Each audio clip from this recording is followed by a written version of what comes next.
Hello, this is your professor, Dr. Eric Mortensen, and today we're going to talk a little bit about critique. So the objects of this lesson are as follows. One, to define this term. Two, identify the key steps in performing a critique. Three, determine the best practices for doing one. And four, applying these tactics to practical examples. Okay, basically critique, it's easy to kind of think of critique as being critical of something, which it is, but it's more than that. It's a skill that involves a couple interrelated sort of factors. It's a way of close reading a text, of critically reading it, and then evaluating it. And we'll talk a bit about each.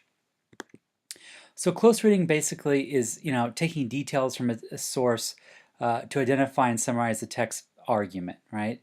And so basically you need to really kind of read closely to really understand, exactly what the text is saying. And again, using the title, genre, the source, all these things we've talked about before is a way of really, really being able to understand what a text is saying.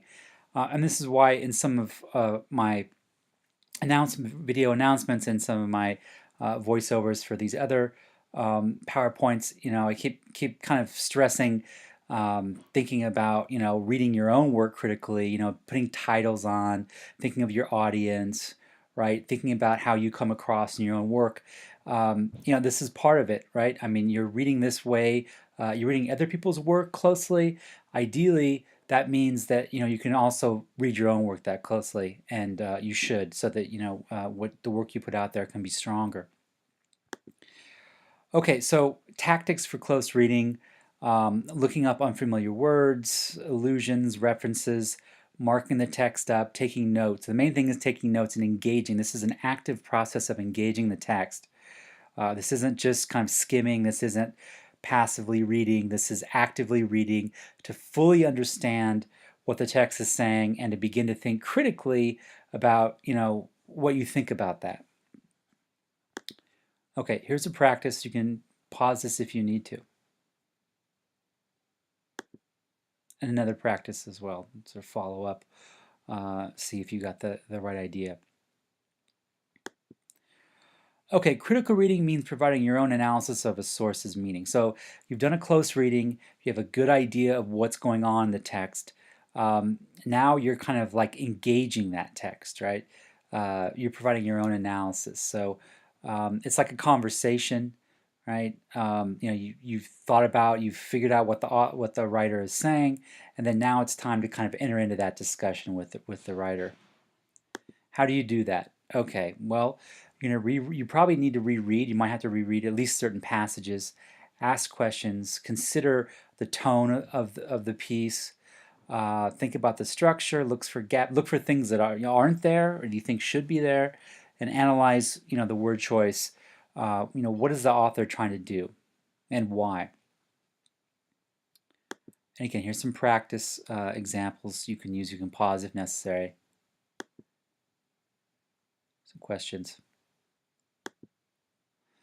Okay, finally, you have to evaluate the text, which is basically making a judgment about its strengths and weaknesses. You're reflecting on, what you've done in the critical reading. How is the author making their point? Does the author deliver on that? Uh, you know, do you buy the argument, basically? And again, this is a good check for you because, when you're writing your own paper, you should be doing this after the paper gets to its later stages, especially. You should be able to kind of do this to your own work, right? I know it's hard to put yourself in someone else's position, but ideally, if you want to sort of move to the next level of writing, you need to be able to kind of distance yourself from your own work and really evaluate your own work. What message are you sending? Is someone going to buy it? What might someone else say about it, and how could you sort of fix it to make it stronger, right? Okay, again, how do you do that? Asking yourself some questions. Did the text make a clear argument? Was there a strong thesis? Was it effectively supported? Were there any gaps in fallacies or in logic? Were alternate viewpoints considered? Was something omitted? Was it biased? Was it presented clearly? And the author did, were the sources good? And once again, these are the same kind of questions, obviously, you'll be asking yourself, or you should be asking yourself when you're writing, or you should be at least thinking about when you're writing in order to construct a strong paper. Here's a practice again. You can pause if necessary. Some tips on note taking. Note taking is important, right? You can't really close read, you can't really read critically or evaluatively if you're not engaging. And sometimes, with engaging, it's somehow it's oftentimes better to actually be writing down, writing notes, right? It helps you to kind of get into a dialogue with the text. Okay, I hope that helps, and good luck.